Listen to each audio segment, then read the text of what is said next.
कहानी की शुरुआत होती है टॉम नाम के एक बेहद होशियार लड़के से, जिसने अपने स्कूल के दिनों में ही मैक्सिकन ओनियल स्पिल जैसी बड़ी मुसीबत का हल निकालकर दुनिया भर की बड़ी बड़ी ओनियल कंपनीज के होश उड़ा दिए थे।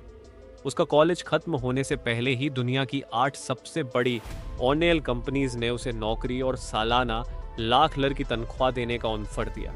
लेकिन इतने बढ़िया ऑफर्स को ठुकरा कर टॉम ने स्पेन के वॉल्टर मोरलैंड नाम के एक आदमी का ऑफर एक्सेप्ट कर लिया। इस काम में उसे अपने तेज तर्रार दिमाग की मदद से एक ऐसी तिजोरी को खोलना था जिसे दुनिया की सबसे सुरक्षित तिजोरी समझा जाता था। असल में इस तिजोरी में ऐसा कुछ था जो वॉल्टर हासिल करना चाहता था। इसके बाद वॉल्टर ने टॉम को अपनी टीम से मिलवाया। वॉल्टर ने कहा कि उसने कुछ महीने पहले एक ऐसे जहाज को ढूंढ निकाला था जो कई साल पहले समुद्र में डूब गया था। उसमें से एक डब्बा निकला जिसमें बेशुमार खजाने का पता छुपा था, मगर जल्द ही स्पेनिश सरकार को इस बारे में पता चल गया और उन्होंने वॉल्टर की ढूंढी हुई सारी चीजों को जब्त करके एक स्पेनिश बैंक की तिजोरी में बंद कर दिया। खैर, फिर टॉम वॉल्टर की बेटी लोरेन से मिला जो अपने मिशन के लिए कोई भी भेज बदलने में माहिर थी। उसके अलावा उनकी टीम में क्लाउस था जो कि एक जबरदस्त हैकर था।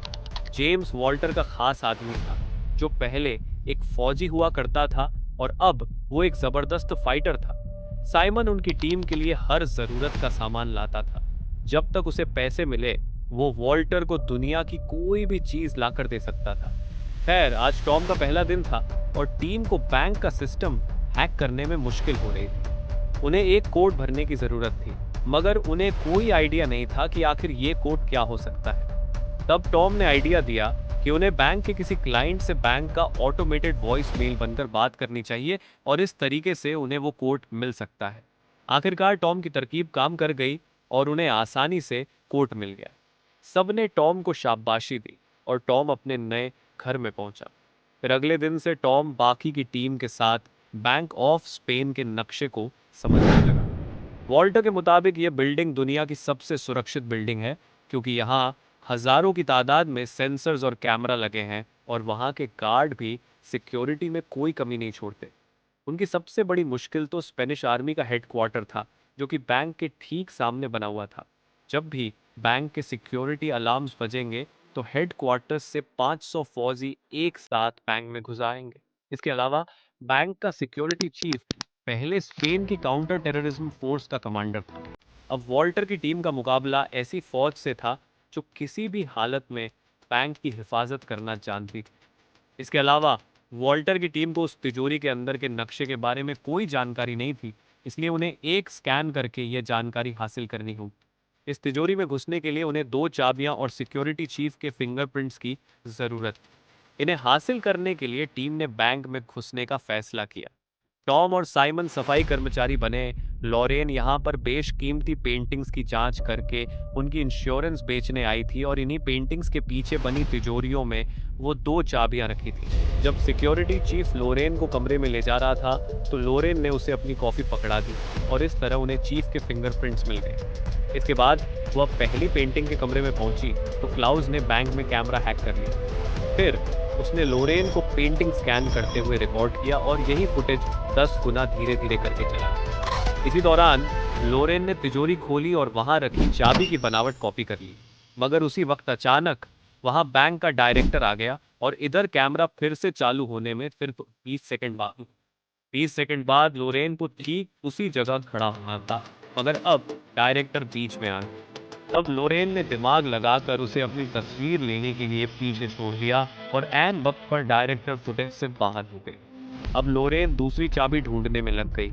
वहीं दूसरी ओर टॉम को सफाई वाले का फेस बनाकर तिजोरी स्कैन करनी थी। उसके हिसाब से असली तिजोरी इसी मीटिंग रूम के ठीक नीचे थी। टॉम तुरंत टेबल के नीचे छुप गया और उसने अपनी मशीन से स्कैन का काम शुरू किया, मगर तभी अचानक कुछ लोग वहां मीटिंग करने आ गए।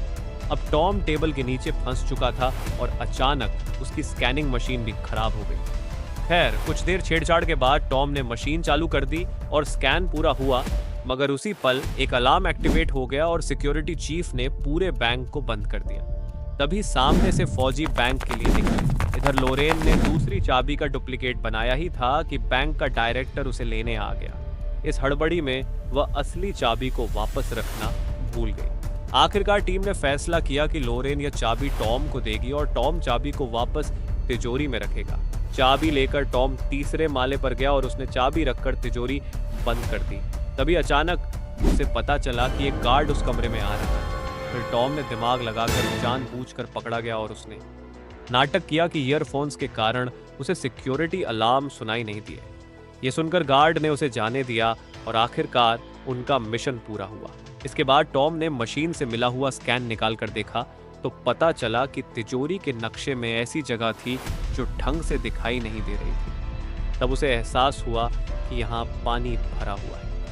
असल में ये तिजोरी एक तराजू पर बनी हुई थी और जैसे ही तिजोरी खुलने पर उसका वजन बदलेगा तो तिजोरी अपने आप बंद हो जाएगी और साथ ही उसमें ढेर सारा पानी भर जाएगा। अब उन्हें समझ आ गया था तिजोरी में घुसने के लिए उन्हें तिजोरी के वजन को बराबर रखना होगा। फिर टॉम दिन रात एक करके वजन बराबर रखने की तरकीब ढूंढने में लग गया।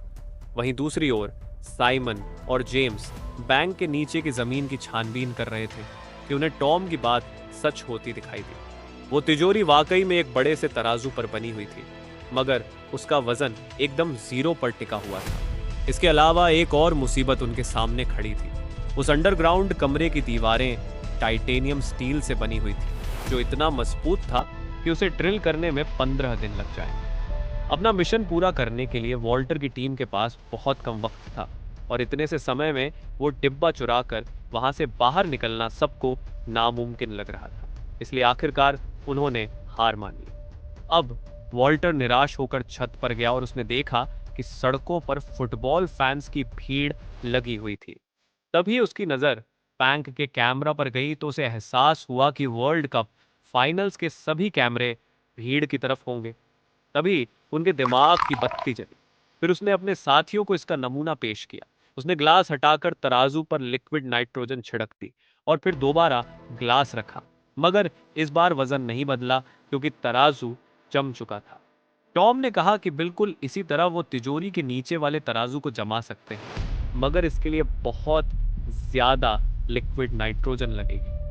खैर, फिर स्पेन और नीदरलैंड के फुटबॉल मैच वाले दिन उन्होंने अपने प्लान को अंजाम देने का फैसला किया। उनके पास मिशन पूरा करने के लिए सिर्फ 105 मिनट का समय था। सबसे पहले वो जिप लाइन के जरिए बैंक की छत पर पहुंचे और एक कांच की खिड़की खोलकर नीचे घुस गए। इसके बाद वह 100 मीटर की पाइपिंग वाले रास्ते से तिजोरी वाले कमरे के बाहर पहुंच गए। यहाँ से वह एक सीढ़ी डालकर आगे बढ़े और आखिरकार वह तिजोरी के सामने थे। फिर क्लाउज ने अपनी हैकिंग का कमाल दिखाया और इधर टीम ने अपनी बनाई हुई 2 चाबियां और फिंगरप्रिंट की मदद से तिजोरी खोल दी। वहीं दूसरी ओर साइमन ने जमीन के नीचे बने तराजू पर लिक्विड नाइट्रोजन छिड़क कर उसे जमाने का काम शुरू किया। जल्द ही इस रिएक्शन की वजह से तिजोरी की जमीन भी जमने लगी। इधर टीम अंदर घुसकर वही डब्बा ढूंढने में जुट गई, मगर दूसरी ओर बैंक की सिक्योरिटी टीम को छत की खुली खिड़की के बारे में पता चल गया और वह तेजी से तिजोरी की ओर बढ़ने लगी। इधर वो डब्बा लोरेन के हाथ लग गया, मगर इसके बाद जो हुआ उससे सबके होश उड़ गए। असल में जेम्स एक अंडरकवर एजेंट था।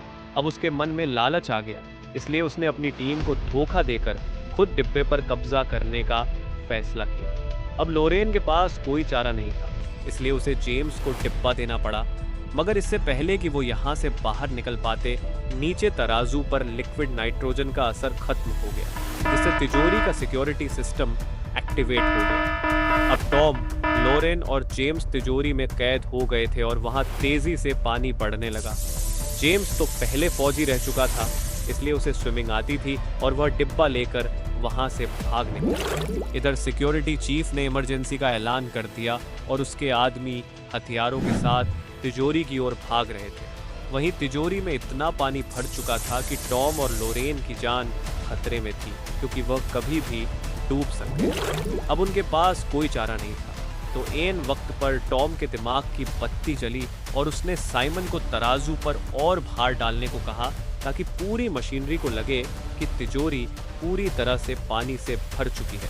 साइमन ने फटाफट सारे नाइट्रोजन टैंक्स तराजू में रख दिए, पर वो भी काफी नहीं थे। आखिरकार उसने अपना रेडियो भी ऊपर रख दिया और इतने से भार से तराजू का वजन बढ़ गया। अचानक सिस्टम के मुताबिक तिजोरी का पानी बाहर निकलने लगा। इधर फौज तिजोरी में घुसकर चोरों को रंगे हाथों पकड़ने ही वाली थी, मगर जैसे ही उन्होंने दरवाजा खोला तो उनके होश उड़ गए, क्योंकि तिजोरी में कोई भी मौजूद नहीं था। असल में टॉम और लोरेन ड्रेन पाइप्स के जरिए भागकर बैंक के ऊपर वाले मालों में पहुंच गए। इधर फौज और गार्ड्स हाथ धोकर उसके पीछे पड़े हुए थे कि अचानक लोरेन को याद आया कि जिस कमरे में वह पेंटिंग स्कैन करने गई थी, डायरेक्टर उसकी खिड़की हमेशा खुली रखता था। अब वो दोनों बिना समय गवाए खिड़की से नीचे कूद गए, जहां हजारों फैंस की भीड़ लगी हुई थी। उन्होंने तुरंत अपनी जैकेट्स उतारी और भीड़ में खो गए। इधर उनका पीछा करते हुए जी भी काफी करीब आ गए और अब वो पकड़े जाने वाले थे। आखिरकार वह खुद को पुलिस के हवाले करने को तैयार हो गए, पर उसी पल स्पेन मैच जीत गया और सारे फैंस खुशी से पागल हो गए। इतनी भीड़ में फौजी टॉम और लोरेन का पीछा नहीं कर पाए और आखिरकार वो दोनों बच निकले। फिर कुछ दिन बाद जेम्स ने वो चुराया हुआ डिब्बा अपने बॉस को दिया और जब उन्होंने खजाने का पता निकाला तो उसमें आपकी लोकेशन थी। तब उन्हें याद हुआ कि ये सिक्योरिटी लोकेशन नहीं है और वॉल्टर की टीम ने उन्हें चकमा दे दिया था। आखिर में ये खुलासा होता है कि टॉम और लोरेन ने असली डिब्बा नकली डिब्बे से बदल दिया था, जिस वजह से जेम्स ने नकली डिब्बा चुरा लिया। अब वॉल्टर की टीम एक रिजॉर्ट में मजे ले रही थी कि उन्होंने डब्बे से असली खजाने की लोकेशन ढूंढी। तब उन्हें पता चला कि यह खजाना बैंक ऑफ इंग्लैंड में छुपा हुआ है। इसके बाद उनकी टीम एक और नए मिशन के लिए तैयार हो गई। तो आपको कहानी कैसी लगी? कमेंट्स में ज़रूर बताना। मिलते हैं अगली वीडियो में।